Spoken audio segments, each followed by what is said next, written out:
Hello dear student, आज हम लोग नाइन्थ क्लास में ट्रायंगल से स्टार्ट कर रहे हैं। नाइन्थ क्लास का ये है टॉपिक। तो नाइन्थ क्लास में क्या होता है ट्रायंगल्स में, तो हम ये बताते हैं कि आज हम कॉन्ग्रुएंट ट्रायंगल्स पढ़ेंगे। इसी कॉन्ग्रुएंसी को हिंदी में कहते हैं सर्वांग समता। नाम से ही जानते हो, सर्व अंग समान। तो ये हमारे पास सिलेबस होता है, इसी को हमें पढ़ना है नाइन्थ क्लास में।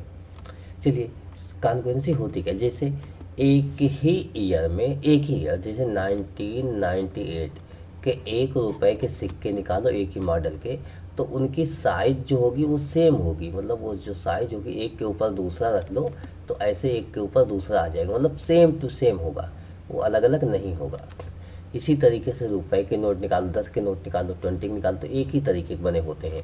इसी तरीके से मैं कहूँ कि आप स्क्वायर बना लो, जैसे 2 सेमी का स्क्वायर बना लो, 2 सेंटीमीटर का, तो स्क्वायर तो सब एक ही जैसे होते हैं। देखिए, स्क्वायर ऐसे हमेशा आपको दिखेंगे, लेकिन अगर आपने 2 सेंटीमीटर कह दिया तो दोनों सेम टू सेम होंगे, ऐसे हो जाएंगे। अगर आपने कहा स्क्वायर होते हैं तो स्क्वायर की साइज़ कम ज़्यादा भी हो सकती है, ये ऐसे भी होंगे, इस तरीके से ऐसे भी हो सकता है। स्क्वायर रेक्टेंगल शो हो रहा है, इस तरीके से भी हो सकता है। देखिए, स्क्वायर तो सब है, लेकिन अगर हम देखें तो ये कहेंगे कि स्क्वायर जो बने हुए हैं, जैसे ये सभी साइज अलग अलग है ये, लेकिन इन दोनों की साइज सेम है, तो ये कॉन्ग्रुएंट हुए। मतलब साइज सेम, साइज जो है सेम होनी चाहिए, सेम साइज हो, एक ही तरीके की हो और सेम साइज हो, तो आप कहोगे कि ये कॉन्ग्रुएंट हो गए। ऐसे ही हम आगे बात करते हैं कि भाई सपोज डेट हमारे पास ट्रायंगल्स होता है, तो ट्रायंगल हम लोग 2 ट्रायंगल बना लेते हैं ऐसे।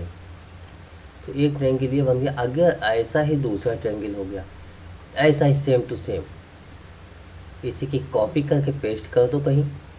अब आप लोग कॉपी पेस्ट तो जानते ही हो, मोबाइल का ज़माना आ गया, कंप्यूटर का, तो कॉपी पेस्ट कर दो तो आप कहोगे हाँ ये तो कॉन्ग्रुएंट हो गया। हम कहेंगे एक ही रेडियस की 2 सर्किल बना लो, तो वो कॉन्ग्रुएंट हो जाएगा। सर्किल तो ऐसे बहुत से होते हैं, जैसे देखो सर्किल की ही बात हुई, ये सर्किल हो गया, देखने में सब एक ही जैसे लग रहे हैं, ये हो गया। ऐसे में कहूँ तो ये आप सर्किल बना लोगे, तो ये सर्किट तो गया। तो ऐसे देखने में सेम लग रहा है, सेम लग रहा है तो सिमिलर होता है, सिमिलर। तो सिमिलैरिटी आपके 10th क्लास में है, अभी हमें सिमिलैरिटी नहीं पढ़ना है। लेकिन अगर इनकी साइज सेम हो जाए तो साइज कैसे सेम होगी, ये देखिए, मैं 2 सर्किल बना लेता हूँ, और मान लीजिए 4 cm की हमने बना लिया, 2 सर्किल बना लिया ऐसे, 4 cm की दोनों हो गए। अब दोनों एक के ऊपर दूसरा सर्किल उठा गए तो पूरा का पूरा कवर कर लेगा, तो ये कॉन्ग्रुएंसी हो गया, आप इसको कहोगे कॉन्ग्रुएंट।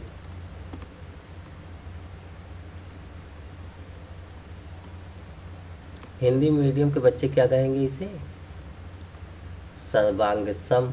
इस तरीके से सर्किल बन गया। लेकिन हम लोग सर्किल नहीं पढ़ेंगे, यहाँ पर स्क्वायर नहीं पढ़ेंगे, यहाँ पर क्या पढ़ना है, ट्रायंगल हमें पढ़ना है। तो ट्रायंगल में जैसा मैंने बताया अभी कि ये देखो ट्रायंगल आपके पास होगा। देखिए, हमें यहाँ पर 2 ट्रायंगल दिख रहे हैं, ये ट्रायंगल मैंने कहा कॉपी पेस्ट कर लो, तो इस तरीके से आपने देखा कि ये 2 ट्रायंगल हो गए, दोनों सेम साइज़ के हो गए और एक ही जैसे हो गए, सेम साइज़ के हैं, इसमें कोई चीज़ नहीं। लेकिन अब ये बताओ कि हम कॉपी पेस्ट ना करें, मैथमेटिकली हमें बताना होगा, तो कैसे करेंगे। तो मैथमेटिकली बताने का ये तरीका होता है, आप इसको यहाँ पर और समझिए अच्छी तरीके से, कि सपोज डेट आपके पास एक ट्रायंगल ये हो जाए। सबसे पहले एक लाइन आप ड्रा करो,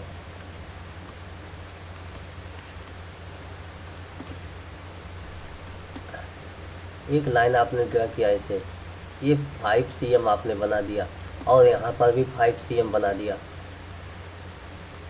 ऐसे 5 cm आपने बना दिया। उसके बाद यहाँ पर कोई एक एंगल बना दो, मान लीजिए आपने एंगल बना दिया 60 डिग्री, और इसमें भी 60 डिग्री एंगल बना लो। ये भी 6 बना लो। उसके बाद यहाँ से कंपास रख के आप 6 cm कट कर लो और 6 यहाँ भी कट कर लो। जब ये 6 cm आप कट करोगे दोनों में, तो जाहिर सी बात इसमें हम इसका नाम कुछ भी दे दें, ओ ए, यहाँ पर बी दे दें, यहाँ पर सी डी ई दे दें, लेकिन इसमें हम ए बी मिला दें या इसमें डी ई मिला दें तो इसकी भी लेंथ सेम होगी, यानी दोनों सेम टू सेम तैयार हो रहे हैं। तो इसी को कहते हैं कॉन्ग्रुएंट। इसको आप लोग क्या बोलोगे? कॉन्ग्रुएंट बोलोगे। इसको हम लोग कहेंगे कि कॉन्ग्रुएंट है। तो ये कॉन्ग्रुएंट, तो इसको हम लोग क्या बोलेंगे? कॉन्ग्रुएंट बोलेंगे। तो कॉन्ग्रुएंसी होती क्या है? इसके लिए कुछ है, एक्जियोम होता है। ये समझ लो कि हम इसे प्रूव नहीं कर सकते, तो हमारे पास कुछ एक्जियोम होगा, एग्जाम होगा, या आप ये कहो अभिगृहित होती है हिंदी में, अभिगृहित। तो ये होता है, मतलब एक कथन होता है और इसको हम लोग सत्य मानते हैं। जैसे ये क्या हुआ, ओए, देखिए ओए आपके पास साइड हुई, सी भी साइड हुई, ये एंगल हो गया, एंगल भी इक्वल कर दिया, और ये भी साइड हो गई, यानी साइड एंगल साइड, ये अगर इक्वल हो जाए तो हम ये कहते हैं कॉन्ग्रुएंस हो गया। तो इसी बात को हम लोग मैथमेटिकली लिखेंगे। मैथमेटिकली क्या होता है, if two sides and included angle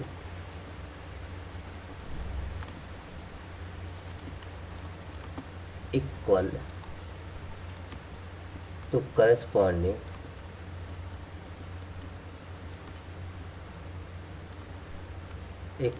corresponding another triangle,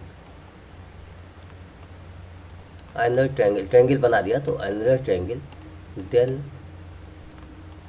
B से ट्रायंगल्स भी कॉन्ग्रुएंट। इसी को आप ये कहोगे, अगर दो त्रिभुज दिए गए हैं, दोनों त्रिभुजों में संगत भुजाएं समान और उनके बीच का कोण इक्वल है, संगत भुजाएं, ये इसकी संगत ये हो गई, इसकी संगत ये हो गई, और इनके बीच के कोण समान है, तो ऐसे त्रिभुज सर्वांग सम होते हैं, मीन्स कॉन्ग्रुएंट होते हैं, ये आप कहोगे। तो ये एक तरीके से कथन होता है, एक्जियोम होता है। तो इसको हम लोग ट्रू मान के चलते हैं कि हाँ ये ट्रू होता है, इसकी प्रूविंग नहीं होती, इसको हम लोग ट्रू मान के चलेंगे।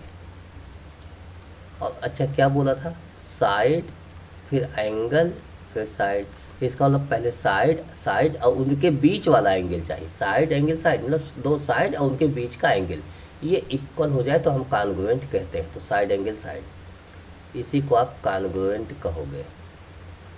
तो इसका हमारे पास कोई प्रूविंग नहीं है। अब हम लोग एक थ्योरम सॉल्व कर लेते हैं।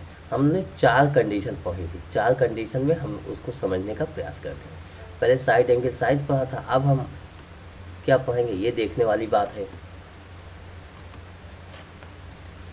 पढ़ चुके हैं। 4 में होता क्या है, एक तो साइड एंगल साइड होता है, दूसरा होता है एंगल साइड एंगल, तीसरा होता है साइड साइड साइड, तीनों साइड इक्वल हो, चौथा होता है राइट एंगल हाइपोटेनियस और साइड RHS। ये 4 कंडीशन हम लोगों ने पढ़ा है, लेकिन एक कंडीशन में अभी मैंने आपको बताया कि एक कंडीशन ऐसी होती है जिसकी हम लोग प्रूविंग नहीं कर सकते। तो प्रूविंग नहीं कर सकते मीन इसको हम कहेंगे कि ये साइड एंगल साइड इस तरीके से होगा। तो ये तो हमने एक्जियोम कर लिया, मतलब अभिगृहितियों के द्वारा, कथनों के द्वारा इसको मान लिया कि हाँ इस तरीके से हम लोग करते हैं, तो इसको प्रैक्टिकली करके देख लिए कॉन्ग्रुएंट होता है। अब हम लोग अदर कंडीशन पे आते हैं। तो अदर कंडीशन पे आते हैं, देखिए अदर कंडीशन लोग कैसे करते हैं। एक हमारे पास थ्योरम होती है, थ्योरम को आप लोग प्रमेय भी कहते हो। तो इस प्रमेय को हम लोग सॉल्व करेंगे। इसको क्या कहते हो, प्रमेय या थ्योरम, प्रमेय, ठीक है। इसको हम लोग अब सॉल्व करेंगे। एक्जियोम तो हमारे पास ऑलरेडी है। तो यहाँ पर क्या है, ASA कॉन्ग्रुएंस रूल।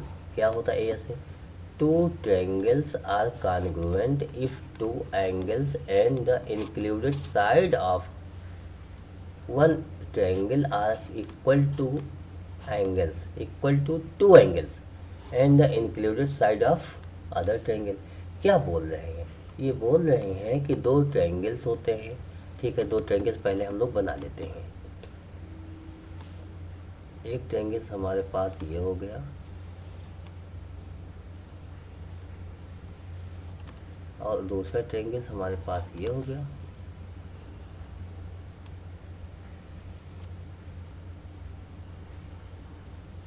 ऐसे हम लोगों ने दो ट्रायंगल बना लिए।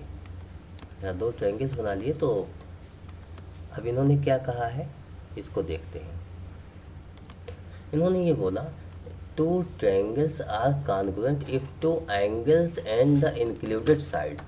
दो एंगल्स जैसे ये A B C D E F, इन्होंने कहा two angles and included side. तो गिवन क्या है? Two angles. एंगल हम लोग कहते हैं angle B equal to angle E के हो गिवन है and angle C angle F के इक्वल है एंड इंक्लूडेड जैसे बी सी के इक्वल मैंने तो बोल दिया कि एंगल बी जो है वो एंगल सी के इक्वल है। एंगल बी जो है एंगल ई के इक्वल है, सॉरी एंगल सी जो है वो इक्वल है एंगल एफ के, ऐसा मैंने बोल दिया। एंड इंक्लूडेड साइड मतलब इन दोनों एंगल्स के बीच वाली जो साइड है वो भी इक्वल है।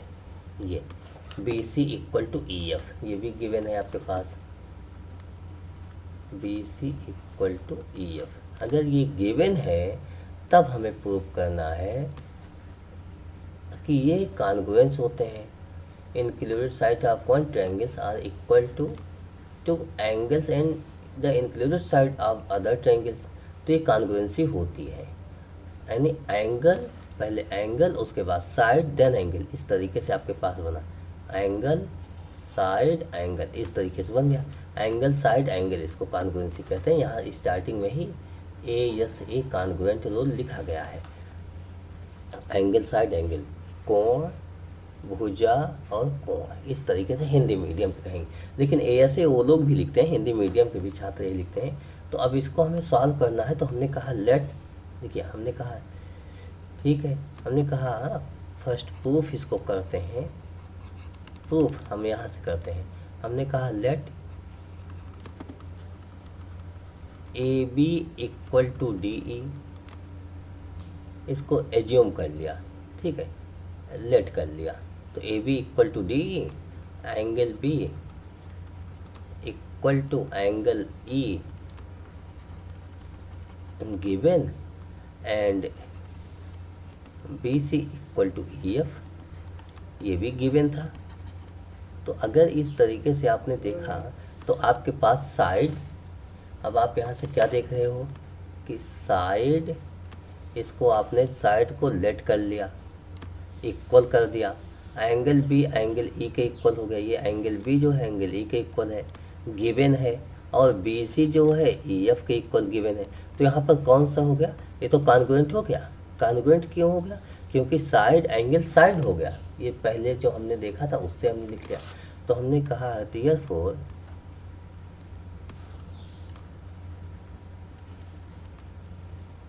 Triangle A B C congruent triangle D E F, इस तरीके से हमने इसको नोट कर लिया। और यहाँ पर फार्मूला क्या लिखेंगे हमने कि क्यों ऐसा किया हमने बता दिया भाई। देखिए साइड एंगल साइड, ये रूल लग गया जो हमने अभिगृहितियों से पढ़ा था, एग्जाम से पढ़ा था वहाँ पर। तो ये रूल लग गया और ये इक्वल हो गया। अब आप कहते हो इक्वल ही क्यों लेट किया? हाँ, ये बात आपकी सही है। तो आप कहते हो, देखिए ये तो हमारी एक केस हो गई, हमने इक्वल कह दिया। आप कहते हो इक्वल ही क्यों किया? हमने कहा ठीक है नहीं करते। तो आपने सेकंड कंडीशन कहा कि A be greater than D E है। हमने कहा ठीक है भाई, A be greater than D E है। तो आपने कहा ठीक है, दो ट्रायंगल ऐसे बना लेते हैं। देखिए है वही ट्रायंगल, लेकिन हम उसमें न करके हम अलग इसको बनाते हैं। इस तरीके से बना दिया ABC, और दूसरा हमारे पास हो गया ऐसे DEF। यहाँ भी कंडीशन वही है, मतलब गिवन तो हमारे पास वही है, गिवन नहीं चेंज हुआ। तो गिवन नहीं चेंज हुआ तो आप क्या कहोगे कि B जो है वो E के इक्वल है, एंड जो C है वो हमारे पास F के इक्वल है। एक साइड आपके पास BC जो है वो गिवन है F के, बट ये है कि AB ग्रेटर देन D है। तो हम यहाँ कंस्ट्रक्शन कर लेते हैं, कंस्ट्रक्शन। ठीक है, कंस्ट्रक्शन क्या कट करोगे, cut BP to BA equal to ED, and then join. हमने कहा BP कट कर लो, यहाँ पर P है, इसको कट करना, ज्वाइन PC, ज्वाइन PC। आपने ये इस तरीके से किया तो अब तो इक्वल हो गया, अब तो कोई डाउट है नहीं भाई। हमने कह दिया इक्वल नहीं, अब हम इक्वल बना लिए। जब इक्वल बना लिए तो अब आप क्या लिखोगे प्रूविंग में, देखिए आपने लिखा BP इक्वल टू ED, मतलब ये साइड इक्वल हो गई। यही तो आपने बोला कि ये वाली साइड BP जो है ED के इक्वल हो गई। उसके बाद included angle, angle B equal to angle E के हो गया, गिवन था, ये गिवन है ये भाई। कंस्ट्रक्शन, कंस्ट्रक्शन को हिंदी मीडियम वाले रचना कहेंगे, रचना से हो गया। उसके बाद BC इक्वल टू EF, ऐसा लिख लेंगे, गिवन। तो यहाँ पर क्या देखते हो कि ये, अब आप तो ये कह सकते हो कि भाई ये तो कॉन्ग्रुएंट हो गया। तो ठीक है, कॉन्ग्रुएंट हो गया, आप कहोगे ट्रायंगल PBC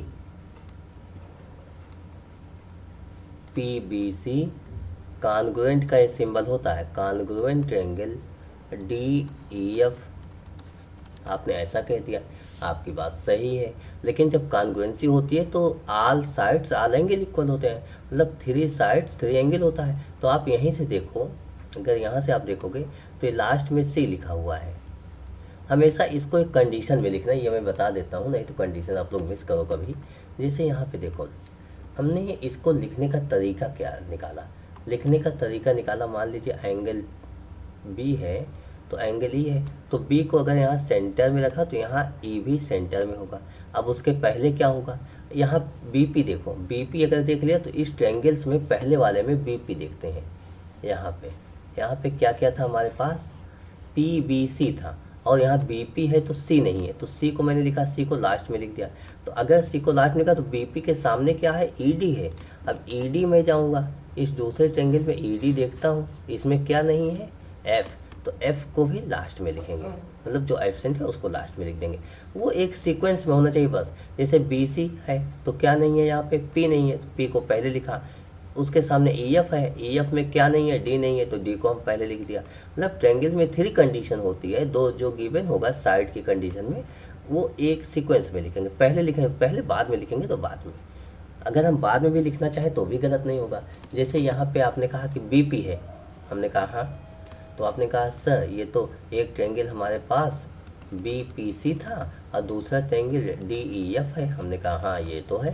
तो आपने कहा BP है सर, हमने कहा ठीक C लिख दो। तो इसी के साथ हमने कहा फिर ED के सामने वाला भी तो लिखो, ED के सामने क्या है, F है, तो आपको यहाँ F लिखना होगा। फिर B इक्वल टू E है तो हम B लिखेंगे, इसमें B लिखेंगे तो इसमें E लिखेंगे। फिर यहाँ BC है तो क्या एब्सेंट है, BC है तो P एब्सेंट है, तो यहाँ P लिख दो, लास्ट में लिख दो, कोई दिक्कत नहीं। तो EF है, इसके लिए आप EF के लिए देखो क्या है, EF है तो D होगा, D लास्ट में लिख दो। तो ये ट्रायंगल दोनों में बना दो ऐसे, और यहाँ कॉन्ग्रुएंसी का सिंबल लगा दो, ऐसे लिख सकते हो। लेकिन हम इसको किसी भी आर्डर में चेंज कर सकते हैं, जैसे हम चाहें तो P को यहाँ ले लें, C को यहाँ बदल दें, तो ऐसे यहाँ पे D यहाँ आ जाएगा और F यहाँ चला जाएगा। तो यही बदल के यहाँ पे लिखा हुआ है। तो इस तरीके से आप इंटरचेंज करके लिख सकते हो, कोई दिक्कत नहीं, लेकिन सीक्वेंस होना चाहिए, मतलब फर्स्ट सेकंड थर्ड। जैसे इसके सामने इसका लिखना चाहिए, इसके सामने ये होगा और इसके सामने ये होगा। तो इस सीक्वेंस पे आप ध्यान दीजिएगा। अगर कहीं कुछ नहीं समझ में आता सीक्वेंस के लिए आप हमसे फिर से बात कर सकते हो। फिलहाल ये हटा देता हूँ, लेकिन ये आपको सीक्वेंस मुझे लगता है कि समझ में आ गया होगा कैसे मैं सीक्वेंस लिखा हूँ। तो इस सीक्वेंस पे स्पेशली आप लोग ध्यान दीजिएगा। तो ऐसा होता है। तो ठीक है, हमने यहाँ सीख लिया। अब हम करस्पॉन्डिंग कहेंगे। मीन यहाँ पर देखें तो यहाँ पर कहेंगे एंगल C एंगल F के इक्वल है। अब ये C क्या है? C किसकी बात करें? PBC की बात कर रहे हैं। PBC में C क्या होगा? ये वाला एंगल होगा। मीन एंगल BCP होगा, एंगल BCP। अब हम यहाँ C नहीं लिखेंगे, यहाँ समझिएगा बात। C लिखने का मतलब पूरा ABC का हो जाएगा। अगर हम C लिखते हैं तो इसको आप यहाँ ट्रायंगल में देखो, C लिखेंगे तो यहाँ से आ जाएगा, ये एंगल आ जाएगा। जबकि नहीं, मैं तो इसी ट्रायंगल की बात कर रहा था। तो हमारे पास CA है, यानी हम BCP इस एंगल की बात कर रहे थे, पूरे की बात नहीं कर रहे थे, इसीलिए हमने BCP लिख दिया। तो ये बात आप समझिएगा कि मैंने BCP क्यों लिखा।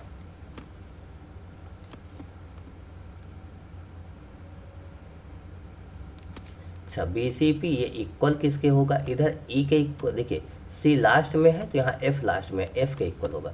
F का मतलब हम दूसरे में देखो तो DF ही है, यानी EFD है। तो इसको एंगल F लिखा जा सकता है या DFE ऐसा लिख सकते हो आप एंगल। तो ये इक्वल हो गया। बट एंगल गिवन भी था। क्या गिवन था?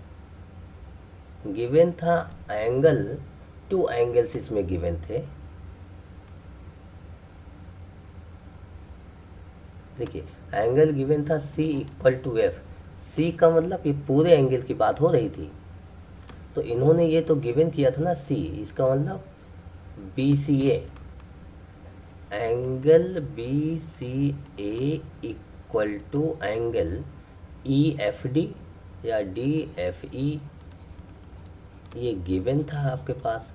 और जो अभी आपने निकाला कॉन्ग्रुएंसी से, उसको लिखेंगे CPCT, congruent part of corresponding part of congruent triangle. यानी आप हिंदी में इसको कहोगे कि समरूप त्रिभुज के संगत संगत भुजाएं या संगत कोण, ऐसा कह सकते हो। ठीक है, तो ये गिवन हो गया। अब यहाँ से आप क्या देखते हो कि अगर आप इसको लिख रहे हो तो आपके पास एक सवाल आना चाहिए। सवाल ये आना चाहिए कि देखिए ये DEF जो है BCP के इक्वल है, यही DFE BCA के इक्वल है। इसका मतलब ये दोनों इक्वल है, तो राइट इक्वल है तो लेफ्ट भी इक्वल होगा। देयरफॉर एंगल BCP इक्वल होगा एंगल BCA, इस तरीके के इक्वल हो जाएगा। BCP BCA के इक्वल होगा। देखिए अब यहाँ देखते हो BCP BCA के इक्वल हो जाएगा।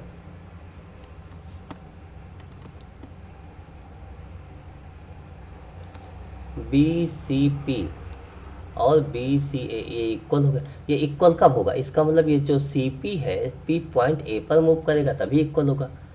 It's possible when P at A। तो आप लिखोगे इट्स ओनली पॉसिबल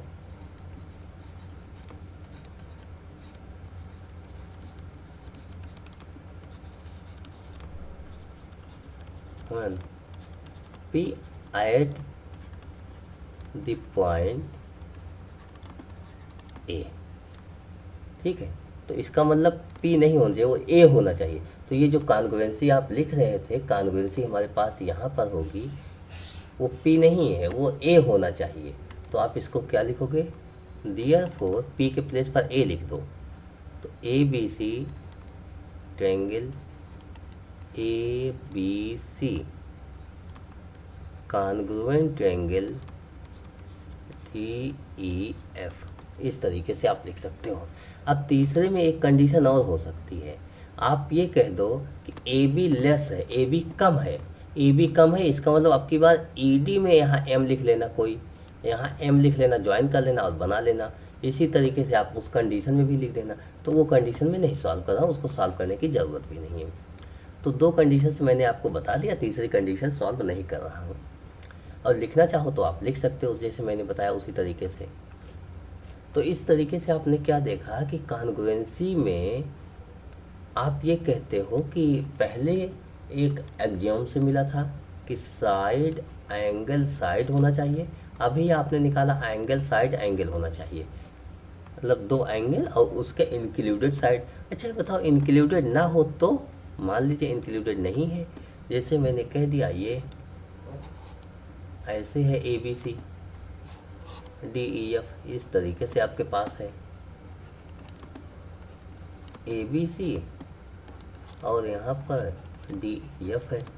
हमने कह दिया ठीक है बी ई के इक्वल है, सी एफ के इक्वल है और ये इक्वल है, ये इसके इक्वल है। तो क्या ये कॉन्ग्रुएंसी होगी? आप कहोगे बिल्कुल नहीं होगी, क्योंकि आपने जो बताया है आप यही बोलोगे कि एंगल साइड एंगल बताया है, एंगल और ये साइड होना चाहिए, फिर एंगल होना चाहिए, एंगल साइड एंगल। ठीक है, हमने यही बताया, बिल्कुल यही बताया है। लेकिन आप ये बताओ किसी भी ट्रायंगल्स में तीनों एंगल का सम कितना होता है? 180 होता है।